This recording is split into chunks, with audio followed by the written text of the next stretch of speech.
Now you see, it's true, we mustn't give the show away. That's why there are esoteric teachings. But on the other hand, there is another opposite extreme, which is not realizing that the show is a show. And that's as bad as giving the show away. Say you go to the movies, and you go to see some great horror movie, awful thing. Well, why does one do it? You want a thrill. And the whole of the universe wants a thrill. That's what it's all about. Otherwise it would be boring. But when you go to the movie, you know in your heart of hearts that it's only a movie. And yet you contrive to some degree to forget this while you're there. And therefore get scared and feel real creeps. But that's great. Some people like to go and cry. They go and see some tragedy and just love to weep. Because it's a catharsis. It gets all the salt out of you or something. I don't know. So you do this thing. And it is, we can say it's vicarious. Yeah. But that is the spirit of showmanship, of play. So one might say then that it is possible in this life to attain a sort of metaphysical courage in which you really know deep within that the most harrowing experiences that physical existence can offer are a show. Now this is the what you might call ultimate nerve. And for example, when the samurai in Japan studied Zen, that's what they wanted to get from it. They wanted to get ultimate nerve so that absolutely nothing would faze them. So there is a poem which says, "Under the sword lifted high, there is hell making you tremble. But go ahead, and there is the land of bliss." Don't hesitate. Don't be blocked. Don't be fazed, nonplussed by the illusion.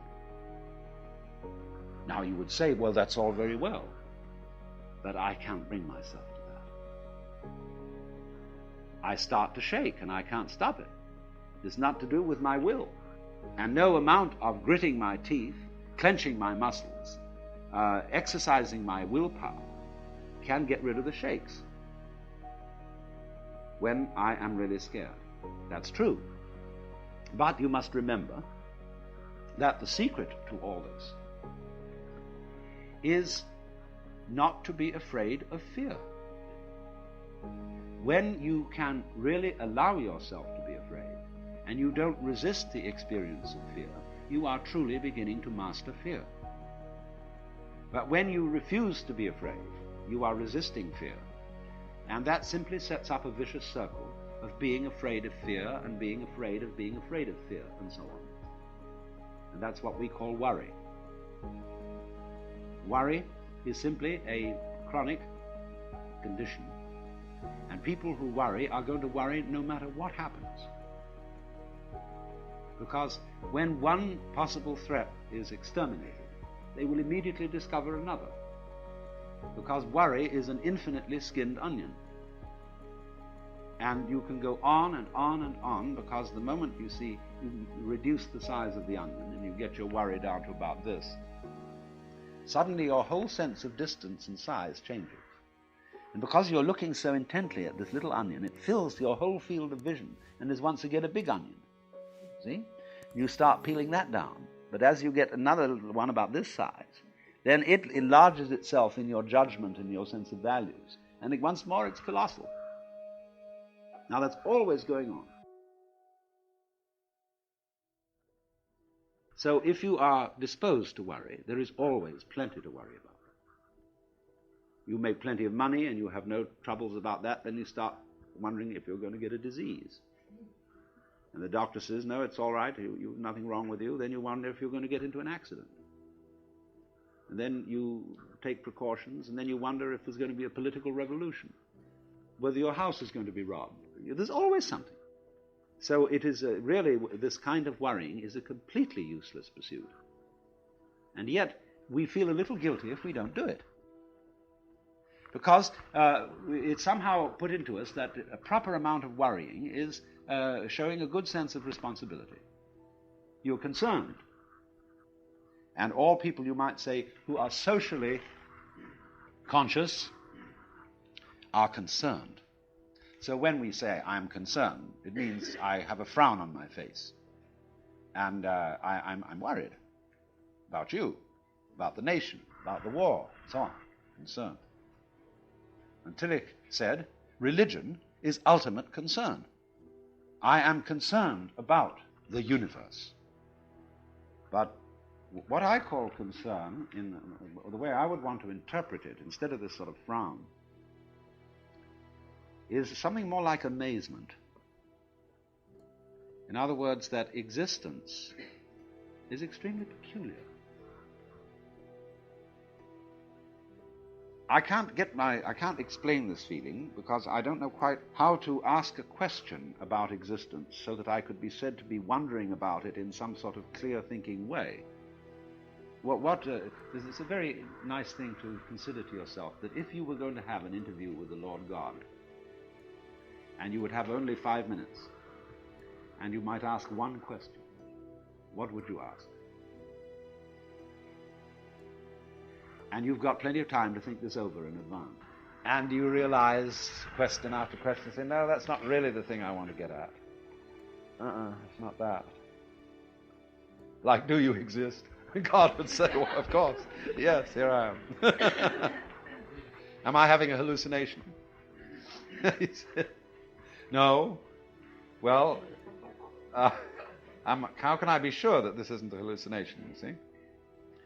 And then you reject all that sort of question. And when you finally come down to it, you don't know what to ask. There is a sort of question in your mind, not so much a question as a questioning. A feeling of, it's all unbelievable. It's amazing. I wonder at it. I marvel at it. It is a miracle that there is anything. But that feeling, you see, of the marvelousness of being is what I call, or would want to mean by Tillich's phrase, ultimate concern. It's also love is involved in it. See, that's the part of the problem of an abstractionist culture such as ours. As I indicated, we are not materialists, we are abstractionists. A materialist is a lover, and therefore is somebody related to the present. Because, you see, you can't love except in the present. So, if then you try to obliterate fear, the fear that black may win, you're working in the wrong way. To attack a fear is to strengthen it. Because immediately you feel guilty if you don't succeed, or you feel inadequate. But fear is something that arises naturally and spontaneously under certain circumstances, just as you will feel warm if you get near a fire. And you can't go up to a fire without some sort of self-hypnosis and then say, well, I refuse to be warm. There's something a bit weird about that. On the contrary, it is very natural to be afraid. And so if you don't try to knock it down, you don't try to make yourself over into some sort of preconceived idea of what you ought to be, then you're on the track.